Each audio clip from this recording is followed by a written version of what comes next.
Bueno, ahorita hay un tema realmente muy preocupante para la República Dominicana, un tema que lo hemos tratado y lo tratamos siempre en el programa, que es la situación de Haití. Esta semana se anunció que ya las pandillas haitianas se han apoderado de las aduanas en una zona muy cercana a la frontera con Jimaní. Ujú. Esto es sumamente preocupante porque ya el desplazamiento de la pandilla y el de control que existe en Haití, donde no hay autoridad, donde no hay gobierno, donde casi prácticamente todo el territorio de ese país Ponen está alerta a todas las controlado por las pandillas. pandillas, debe de poner en alerta a la República Dominicana en un reforzamiento de la zona fronteriza. Verdaderamente también el ministro Ito Bisonó había manifestado a través de la prensa dominicana que la frontera está actualmente operando de manera normal, que por lo menos tenemos esa tranquilidad a través de lo que tiene que ver con el comercio informal en esa zona.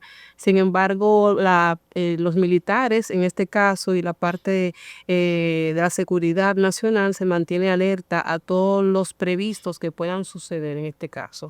Es una situación muy preocupante. Yo creo que debemos de prestarle mucha atención. El gobierno debe seguirle prestando mucha atención y actuar con firmeza. El presidente lo ha reiterado permanentemente, la necesidad del problema que tenemos con Haití. La comunidad internacional no ha prestado la atención que debe de prestar y ojalá que se pudiera buscar una solución a esta situación rápidamente, una salida rápidamente en Haití.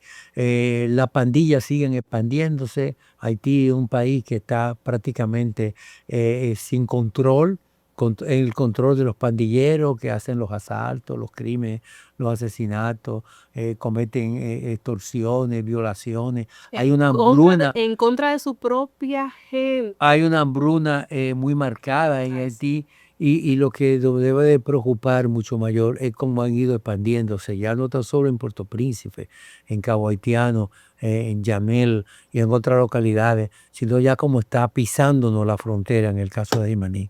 Lamentablemente ya no agotó el tiempo, Vita.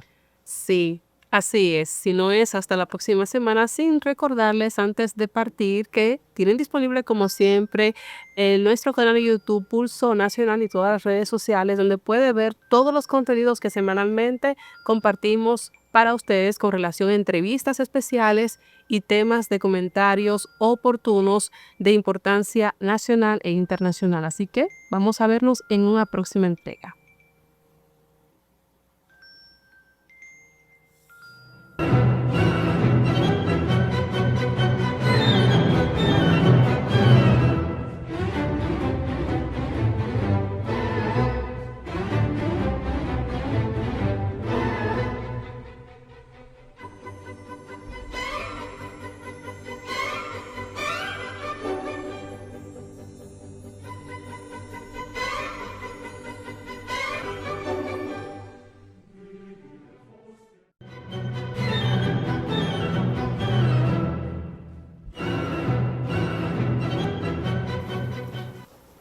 Conversamos con el doctor David Lao, destacado abogado de los tribunales de la República y además es el presidente de la Fundación de Derecho del Consumidor y durante un tiempo usted fue también consultor jurídico y principal asesor de Proconsumidor en la República Dominicana. Su experiencia en el manejo de los temas de defensa del consumidor son bastante referentes. En ese sentido, ¿cómo valora usted la protección efectiva de los derechos al consumidor en la República Dominicana? Sobre todo en los últimos años, que se ha tratado de despertar un poco de conciencia en la población de los derechos que le asisten, y derechos de los cuales siempre han sido vulnerados por sectores contrarios. Mire, se observa un retroceso en cuanto a la protección de los derechos del consumidor, porque tratándose de un derecho de tercera generación y estando obligado el ente regulador a actuar tanto respecto al sector público como al sector privado, no se siente la mano de Proconsumidor, porque siendo como somos un Estado social y democrático de derecho, el derecho de consumo pasa a ser una garantía de los derechos. Y estos derechos por ser tercera generación, tienen un carácter expansivo. Pero eso no se observa. Por ejemplo, usted se va al campo de las telecomunicaciones y observará que prácticamente han desaparecido los derechos de los usuarios de esos servicios. Aquí nadie se ocupa de proteger al usuario de telecomunicaciones y esto está causando inconveniente a los usuarios dominicanos sin que haya lugar a una respuesta del sector público. Usted se va al sector bancario, el tema de la tarjeta de crédito, el tema Eso es recurrente. sí, de los intereses bancarios, el tema de las cargas en las cuentas bancarias. Sí. Aquí desapareció la cuenta de ahorro porque se convirtieron en cuentas atacadas por un ratón llamado banco, y ya esto no existe y no hay una respuesta. Aquí todas las tarjetas cargan el interés que le viene en gana. No hay regulación realmente. Bueno, la normativa está ahí, lo que no hay son autoridades interesadas. ¿Quién es responsable de hacer cumplir esa normativa? Aquí ¿Proconsumidor o realmente? El Estado tiene lo que se llama órganos sectoriales. Ajá. Esos órganos sectoriales se supone que son garantes de los derechos de los usuarios y consumidores. Y la entidad rectora, la que tiene que trazar la pauta y supervisar que eso sea así, es Proconsumidor y no se hace. ¿Y la superintendencia de bancos? En el caso de la tarjeta de crédito. Tiene que actuar porque la ley dice que el consumidor tiene la opción de ir a Proconsumidor o de ir a la superintendencia. Entonces, la superintendencia está controlada por banqueros. Y además de los banqueros está el propio representante del Estado que tiende a inclinarse hacia los banqueros y a menospreciar a los usuarios. Pero igual ocurre en el tema eléctrico. En el tema eléctrico hay un total desorden. La ley establece que las empresas comercializadoras de electricidad deben reembolsar al usuario por las horas de apagones. Claro. Y esto no se hace en nuestro país. Entonces, usted busca sector por sector y en todos hay deficiencias. Y esas deficiencias tienen que ver con que Proconsumidor no asume el papel rector que la ley dice que debe de tener, aún teniendo una ley imperativa de orden público y de interés social, como es la ley de Proconsumidor, que es una ley orgánica del sector consumo, y otras leyes patentizadas en el artículo 53 de la Constitución. Y sin embargo no ocurre nada porque el director de Proconsumidor está más interesado en defender los derechos de los usuarios extranjeros. Normalmente la prensa se la pasa viajando y el consumidor dominicano, bien, gracias. ¿Cómo así? No, él se ha dedicado a esa... Pero usted lo dice porque a veces él participa en eventos internacionales y eso es normal. Cuando hay cosas el despliegue de prensa que hace, si lo hiciere tratando asuntos nacionales, sería una bendición para el consumidor dominicano. Entonces, pero usted no ve esa misma actitud. ¿Cuál sería entonces la debilidad que usted observa en Proconsumidor actualmente para cumplir con esa misión, que es la misión realmente? Mire, que justifica su existencia? Yo le pongo un caso, por ejemplo, el sector turismo.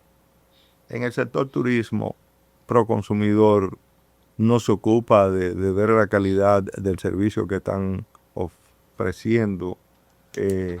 Ni las empresas de A y B, como se le dice, sí, ni los hoteles.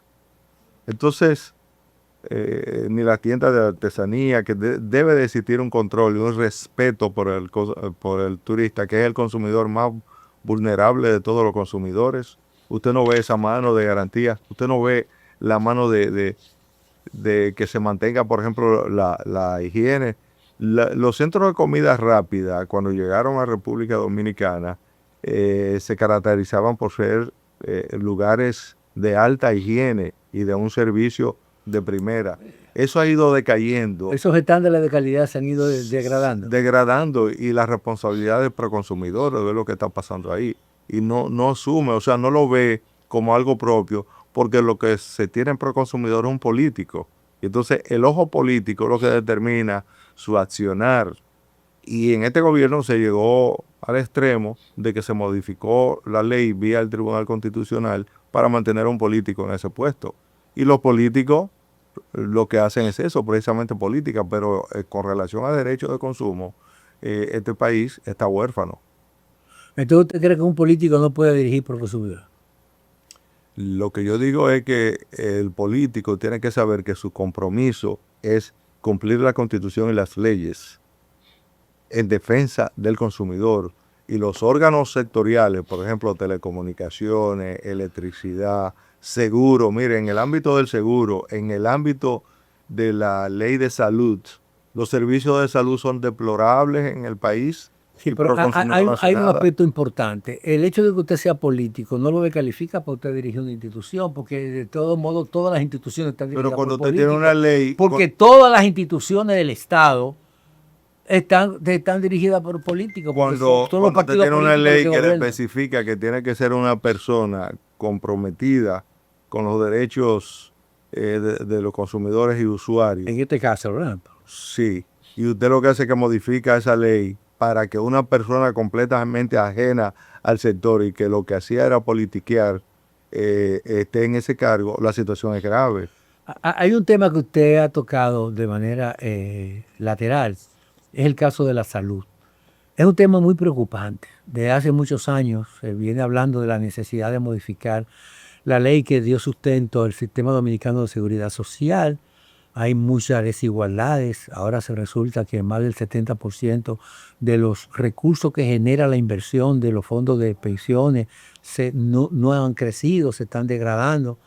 Cada día se pone más difícil el acceso a los sistemas de salud. Las administradoras de riesgo de salud limitan y obstaculizan que se dé un servicio eficiente. Todavía para usted recibir un servicio medianamente aceptable, tiene que tener una cobertura super premium, un copago altísimo, a pesar de que la ley dice que no puede ser de 100 pesos. Generalmente son de 4 y hasta 5 mil pesos de copago independientemente, separadamente del uso de la credencial del seguro. Entonces, eso ha creado una serie de distorsiones que cada día afecta mucho más a la población. En ese sentido, ¿cómo usted ve los avances en el caso de la seguridad social y qué sugerencia usted recomienda? Porque hay una comisión ahora mismo en el Congreso que tiene varios tiempos supuestamente estudiando una modificación. Siempre se amenaza con hacer una modificación a la ley. Pero eso no aterriza, doctor. ¿Qué pasa? Mire, esa ley se dijo que era tan buena que en su momento se le llegó a llamar Ley Peña Gómez, porque era una ley que supuestamente iba a transformar la seguridad social dominicana, por lo menos en el plano de la salud. Usted habló de un copago. Sí. El copago fuerte que tiene que lamentablemente asumir el usuario es el referido a los medicamentos. No solo a la consulta, no solo al internamiento, sino sobre todo los medicamentos. 8,000 pesos, que es lo que se le da a un asegurado para comprar medicina al año, es completamente insuficiente. Ellos lo subieron a 12 ahora, pero como quiera, son 1,000 pesos mensuales. Entonces, es suficiente. Entonces, aquí, el Proconsumidor debería garantizar o supervisar. Pero ahí está la DIDA. No, que el departamento que la DIDA tiene voz, pero no tiene capacidad decisoria porque la CISARRIL también está copada por las ARS. Entonces, pero se supone que la DIDA es el mecanismo establecido de la seguridad social para defender precisamente los derechos de... Claro, pero vía resolución le han metido ahí una capacidad de veto que tienen las ARS que inhabilitan a ese órgano y le impiden tomar decisiones favorables al consumidor. O sea, se dice y se habla de modificar esa ley, se habla de que serán cambios, pero eso es solamente en los periódicos y en reuniones. Nunca se cumple con ese cometido.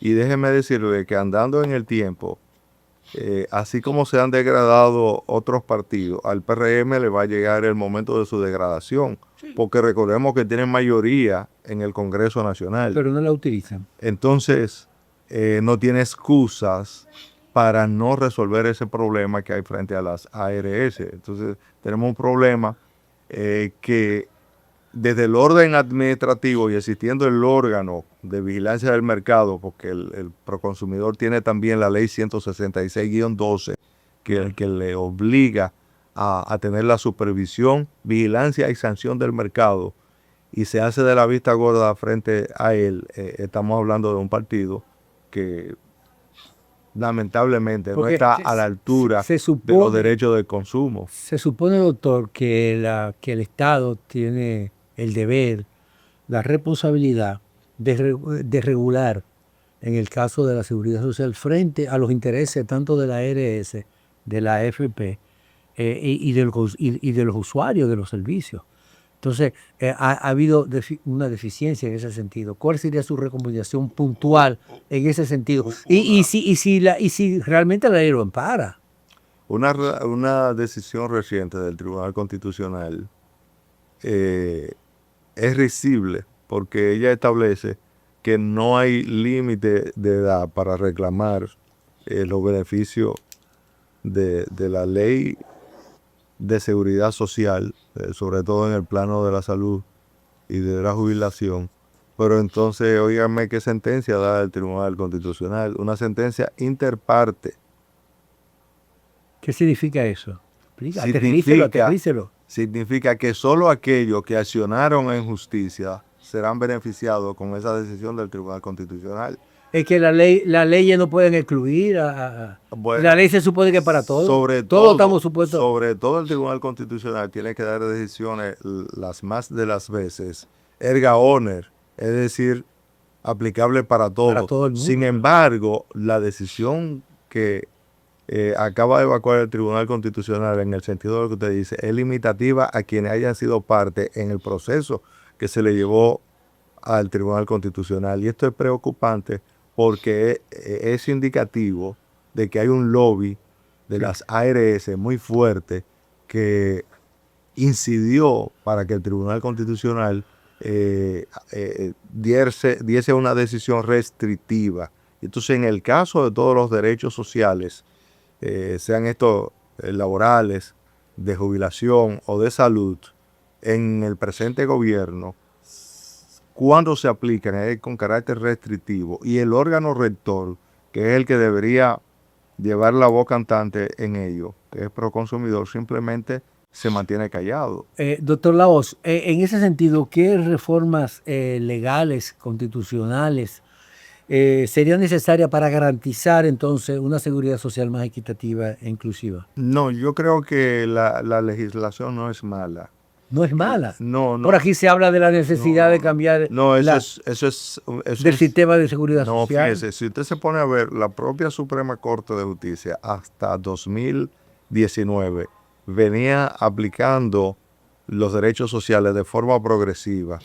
El problema es que en el cambio de los componentes de la Suprema Corte de Justicia, operado en 2019, se dio un retroceso. Y luego, el año pasado, con la nueva composición del Tribunal Constitucional, se dio otro retroceso. De forma y manera que no es tanto el plano legislativo el que tiene que cambiar, es el enfoque gubernamental sobre los derechos sociales. Entonces, se dice que el actual gobierno es un gobierno de corte empresarial. Entonces, los empresarios están en una batalla campal contra los derechos sociales, que incluso llegan a pretender una modificación del Código Laboral, también con un sentido restrictivo, conservador y atentatorio contra conquistas sociales. Yo creo, doctor, que los últimos gobiernos todos han sido de corte empresarial. Pero fíjese una cosa, doctor. Como que tiene un matiz más acentuado. Hay una situación realmente preocupante. Se supone que la ley de seguridad social es una ley universal, una ley que debe de aplicar para todos, que contempla incluso un sistema de las instancias primarias, donde la gente va primero, la atención primaria, después sigue a los diferentes niveles de atención médica en el caso del componente de salud. En el caso del componente de pensiones, las pensiones y el retiro es una garantía de la dignidad del trabajador cuando ya tiene que, por razones obvias, abandona el trabajo. Sin embargo, si es un sistema universal, ¿por qué hay sectores, sobre todo sectores políticos importantes, que no se aplican a ese sistema? ¿Por qué la Suprema Corte de Justicia tiene un sistema de seguridad separado, el sistema de seguridad general? ¿Por qué el Congreso Nacional tiene otro sistema de pensiones, los legisladores diferentes a lo de la mayoría de la gente? No le importa legislar para favor de la población porque ellos tienen asegurado su beneficio. ¿Por qué otros sectores, muchísimos sectores tienen una cantidad de privilegios? Entonces se supone que una visión global, inclusiva, tiene que se integrar todos esos sistemas en uno solo, que debe ser universal. Cuando se promovió el cambio, esa particularidad de que usted narra existían y lo que se dijo es que desaparecerían. En la práctica hemos visto que se han fortalecido. ¿Y por qué se mantuvieron durante esos 20 años? Se han fortalecido porque en la práctica los que detentan el poder saben que eso que usted habla de atención primaria es una mentira. El que entra a un hospital dominicano sabe que eso es un almacén de enfermos y que es una cámara, una antesala hacia la morgue. Pero doctor, entonces, no tanto usted dice que no es necesario modificar la ley de seguridad social, que la ley está muy buena. Es verdad. No es necesario y contempla esa... Pero si usted busca, óigame bien, si usted busca toda la jurisprudencia de la Suprema Corte hasta el año 2019, iban en lo que en derecho se conoce como aplicación progresiva de los derechos sociales, que es lo que manda el proceso. Pero a partir de 2019 se nota lo contrario, una retrospección de esos derechos. Y entonces ahí es donde está el problema en la aplicación. Lo mismo que Proconsumidor. Proconsumidor, en el momento en que tuvo una persona comprometida con los derechos del consumidor, operó perfectamente. Una vez los sectores fácticos se movieron para que no hubiese una representación genuina de los consumidores, sino que se buscaron personas ajenas al derecho de consumo, el retroceso ha sido para poder manipular. Ese es el tema. Sí, pero doctor, mire, el tema de la seguridad social es un tema sumamente apasionante, es una gran deuda que tienen las autoridades del gobierno con el país, porque no es muy fácil uno sentarse aquí y hablar de que la ley está bien, que no. El problema es las personas que van la aplicación, que van a buscar el servicio no lo encuentran. Un ciudadano pobre que va a un hospital y no puede recibir su servicio. Mire. Pero no tan solo lo que usted habla de la consulta, que va con un recetario a una farmacia y le dice, mire, esa medicina no se la podemos echar porque no está en el catálogo. Es una discriminación, usted tiene doctor. Un Estado. Es una discriminación. Usted tiene un Estado que en alta mar es capaz de ir a apresar a un ciudadano por algo que hizo en un medio, pero que es completamente incapaz de hacer valer la letra de la ley en el plano de la seguridad social y de la salud. Entonces, ahí hay un sesgo que es indicativo de que se está con una visión empresarial del Estado. Todo aquello que deja beneficio es algo que ha de ser protegido. Todo aquello que implica expansión de la seguridad social debe de ser restringido. Eso está claro. Sí, pero de todos modos, el tema es sumamente interesante y queremos, lamentablemente nos costó el tiempo, y queremos agradecerle su participación, pero sin antes comprometerlo a otro encuentro también para profundizar sobre este tema, porque la verdad que se quedaron muchos puntos que es necesario debatirlo, airarlo y consensuarlo. Amigos, no se vayan porque hay mucho más en Pulso Nacional.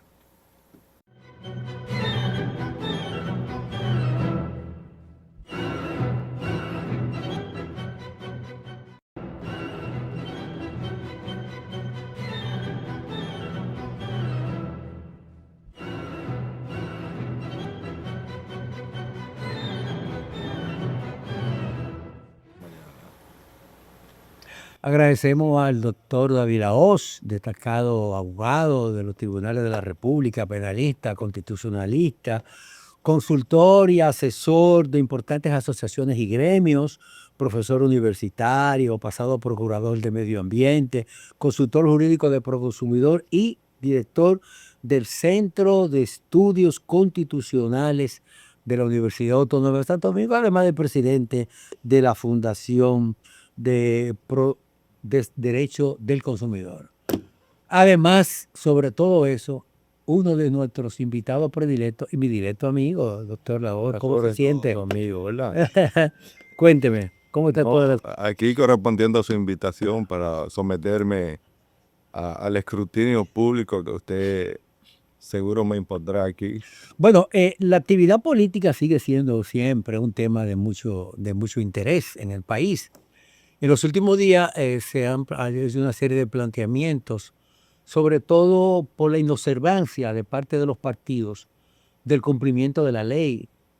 La ley establece claramente cuándo deben de iniciarse los procesos electorales.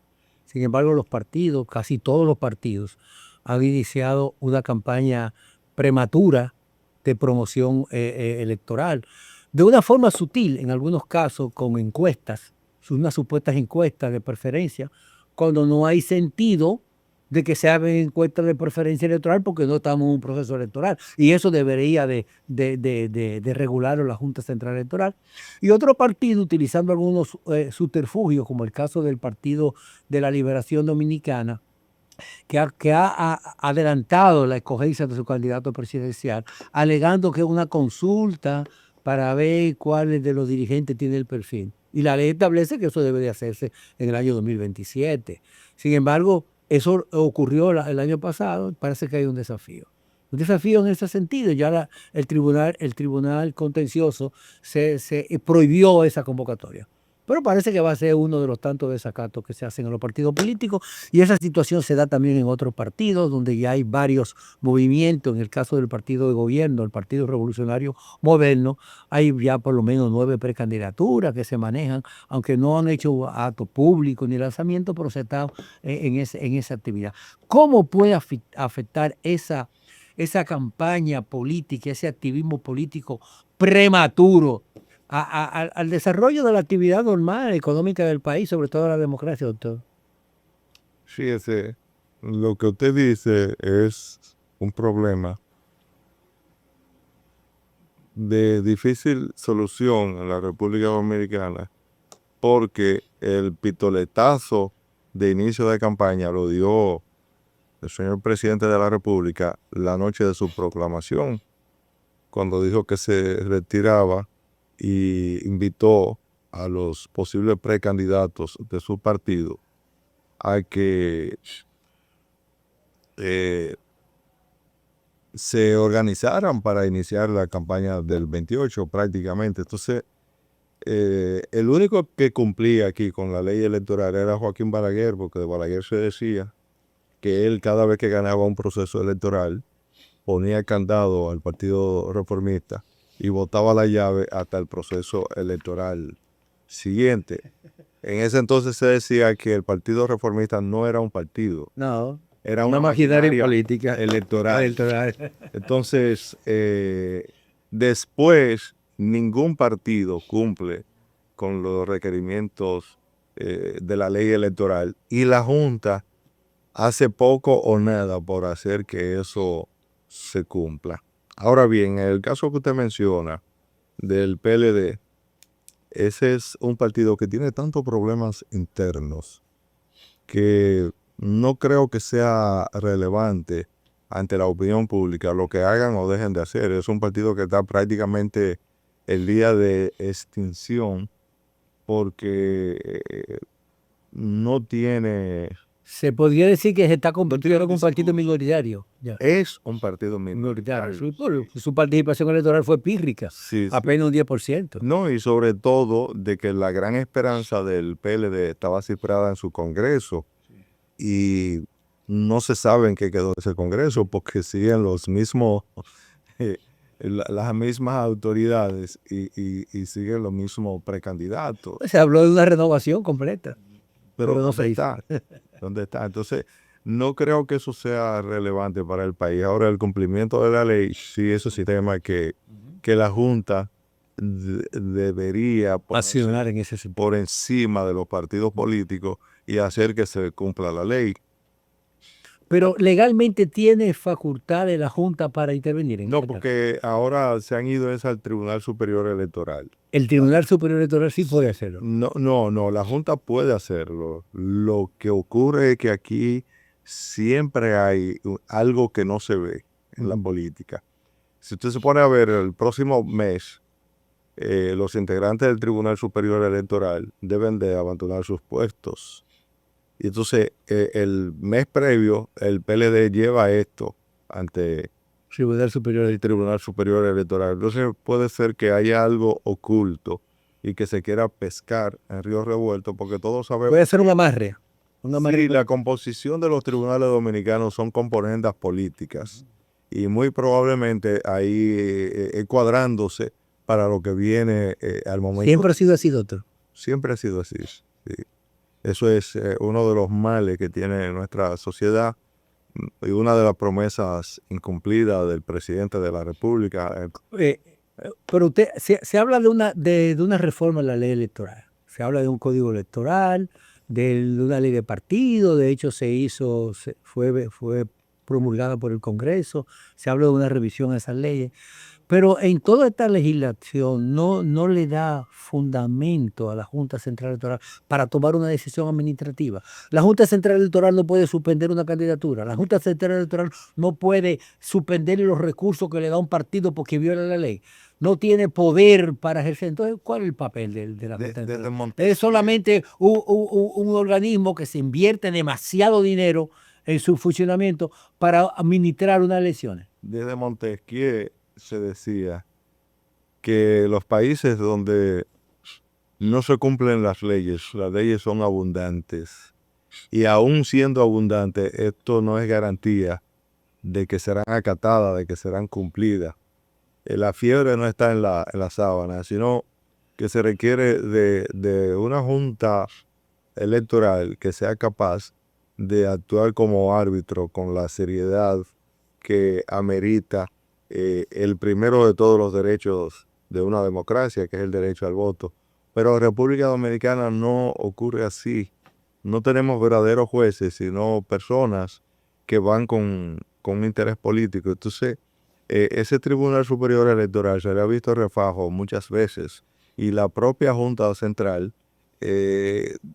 no ha actuado, aunque no estemos diciendo que técnicamente su trabajo sea malo, ha sido positivo, pero no se le ve como una autoridad neutral, no se le ve con la fuerza de trazar pauta y de hacer cumplir las Tampoco los partidos políticos lo reconocen como tal. No, los partidos políticos simplemente lo ven como vasallos suyos, personas que ellos han colocado ahí y que por vía de consecuencia en ningún caso pueden ponerse por encima de quien lo puso ahí. Doctor, entonces, en ese sentido, ¿qué límites constitucionales considera usted que serían más vulnerables en la práctica con este accionar de los partidos políticos de ese proselitismo abierto a destiempo? Eso ¿Cómo desde el punto de vista constitucional, usted es un especialista en la Constitución, depende de cómo podría sancionarse o regularse? No, está sancionado y está regulado. Es que los jueces se ven a sí mismos como simple instrumento de los partidos políticos. Y mientras esa sea la situación, evidentemente que vamos a tener dificultades. Porque si usted tiene un árbitro que no se asume como tal, entonces el problema es muy serio. Bueno, entonces, el problema entonces, la responsabilidad recaería sobre el Tribunal Superior Electoral o sobre los legisladores en este caso. Sobre la Junta y el Tribunal Superior Electoral que no asumen el mandato constitucional.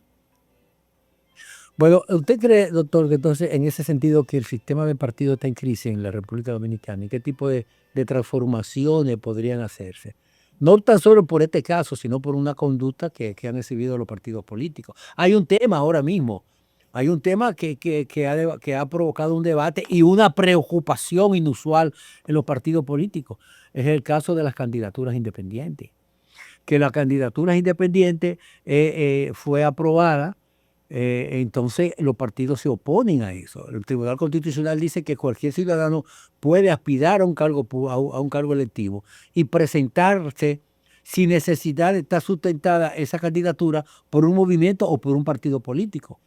Sin embargo, los partidos políticos no aceptan eso porque eso le va a quitar el dominio, el control, la fuerza que tienen de incidencia, el monopolio de la situación. Entonces ellos alegan que es imposible competir porque si recibirían recursos esos candidatos independientes, ¿cuál sería la situación?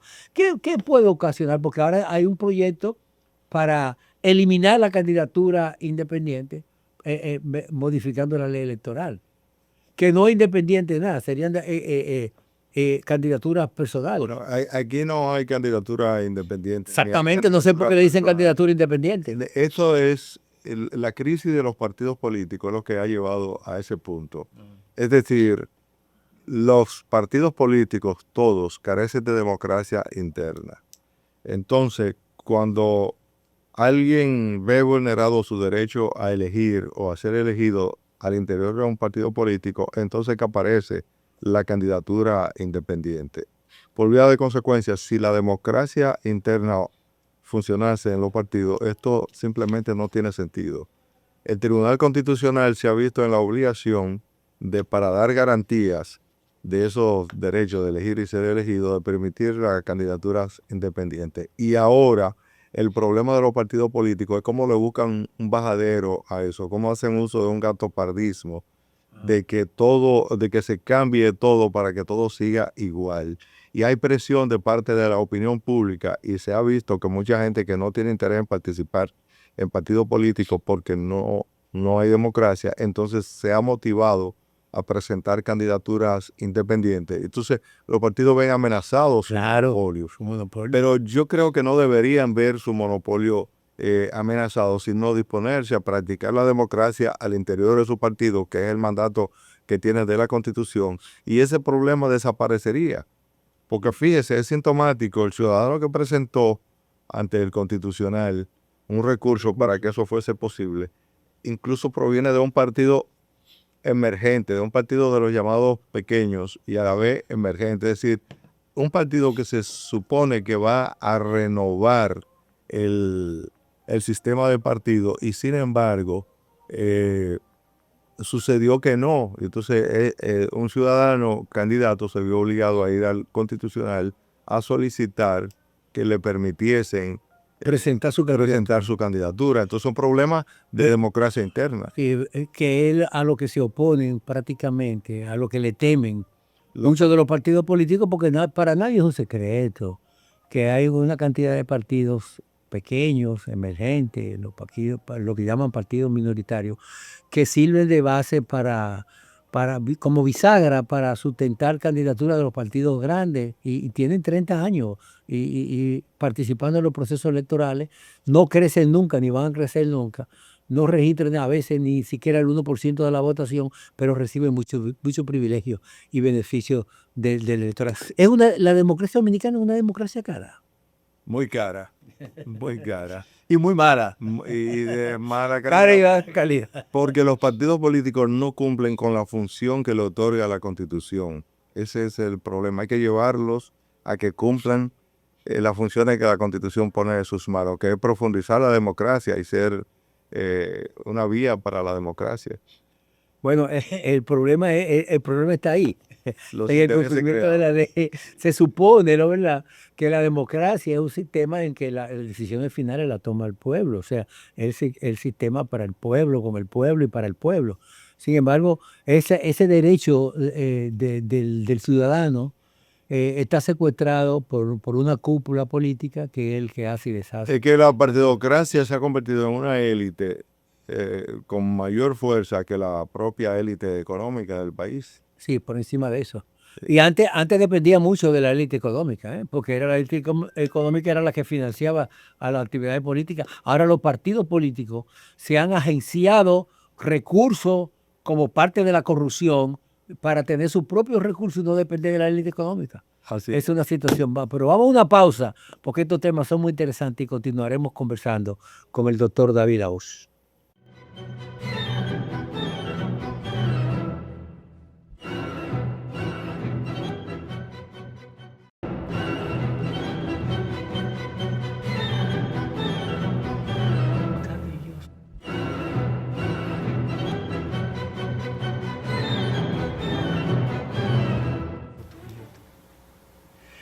Hola, Brita, ¿cómo estás? ¿Cómo te sientes? Yo enterándome que usted tiene una faceta artística que realmente me ha sorprendido, en la parte que no tiene que ver como embajador del turismo en República Dominicana y tampoco como comunicador.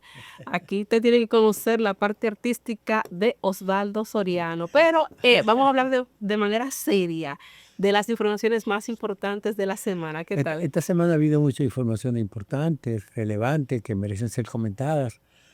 Hay un hecho muy importante para mí, que es el aporte que realmente está realizando el Instituto Nacional de Formación Técnica Profesional Infotet en la República Dominicana.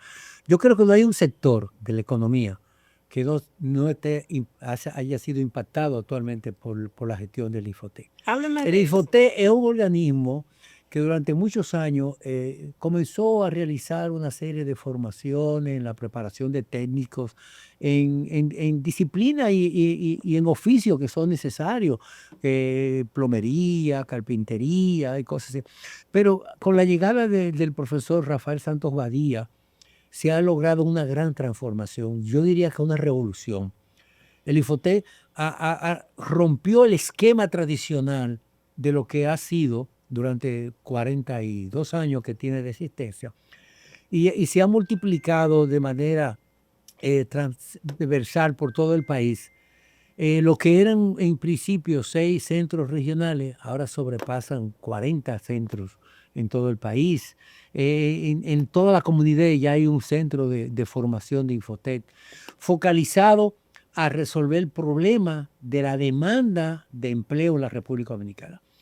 Infotet está haciendo un trabajo extraordinariamente fundamental para el desarrollo del país. Está formando los recursos humanos que necesita el país puntualmente en aquellos sectores, pero no en lo que ha sido tradicional. Lo primero que se hizo fue un censo nacional para evaluar cuáles eran las necesidades más perentorias de los sectores productivos. Y a partir de ahí se hicieron una serie de alianzas con instituciones para crear la formación de ese capital humano. Y hoy podemos decir con orgullo cómo Infotet está impactando a los recursos humanos. Cada día se hacen promociones de nuevos profesionales que se lanzan en el mercado laboral. Muchos jóvenes de los barrios que no tenían ni trabajaban ni estudiaban han sido incorporados a estos programas conjuntamente con otros organismos estatales y ya han logrado una formación. Y lo más importante de todo esto es el impacto en la generación de empleo. Cuando una persona termina un curso de Infotet, grado de Infotet, tiene una posibilidad altísima de colocarse en el aparato productivo. Casi un 90 y tanto % de los egresados consiguen empleo de inmediato, porque hay demanda de recursos. Entonces, esos recursos están siendo focalizados. Y sobre todo en desafíos que el país no había incurrido, como es el caso, por ejemplo, de la tecnología, la nanotecnología, la cibernética, la inteligencia artificial, la robótica. Son disciplinas que se están impartiendo en Infotet. Recientemente se hizo un acuerdo para una escuela de idiomas en el cual muchos recursos humanos están aprendiendo idiomas, principalmente inglés. Pero ahora, en esta semana, acaba de darse un paso trascendental con un estudio que va a impactar directamente al turismo. Se identificaron más de 24 nuevas ocupaciones vinculadas al sector turístico y ya Infotet comenzó a trabajar, a formar esos recursos novedosos que el país demanda y requiere, siendo el turismo la principal actividad económica del país, que genera más de 10.000 millones de dólares al año, que recibimos. El país tiene más de 11 millones de turistas, que encabeza como líder de la región del Caribe y prácticamente del hemisferio, a excepción de México, por supuesto, el turismo, la recepción de visitantes en la República Dominicana. República Dominicana está de moda a nivel mundial. La gente quiere venir a conocernos. Somos tendencia. Conocernos por nuestras condiciones naturales, que tenemos la playa, toda la riqueza natural, pero además de eso, el gran capital que tenemos de promoción turística, que es la gente, El capital el humano, capital humano. Entonces, en ese sentido, Infotec ha desarrollado esto a través de la red de formación técnica profesional vinculada al turismo y está trabajando en la formación global de recursos humanos. Y eso se hizo esta semana. Y qué bueno que eso se hizo. Y qué bueno que eso va a ser un aporte importantísimo para el país. Yo me ponía a reflexionar, Brita, si a Infotec le dieran el 1%, el 50%, el 25% de los recursos que recibe el Ministerio de Educación, ¿qué haría de este país? una Porque maravilla. con los recursos limitados que tiene, se ha multiplicado la presencia y la formación de recursos. La graduación de Infotec son 5.000 y 7.000 y 10.000 personas cada vez que se hace. O sea, ¿cómo eso ha logrado ese impacto? No, verdaderamente incluso se ha manifestado a través de las redes sociales una lista de diplomados totalmente gratuitos a través de esa institución y qué bueno que la gente haya acogido estas alternativas de formación profesional que verdaderamente ayudan a a toda la sociedad dominicana. Así que sin más preámbulos, vamos a una pequeña pausa comercial, que es con nosotros, que al regreso volvemos con más con Pulso Nacional.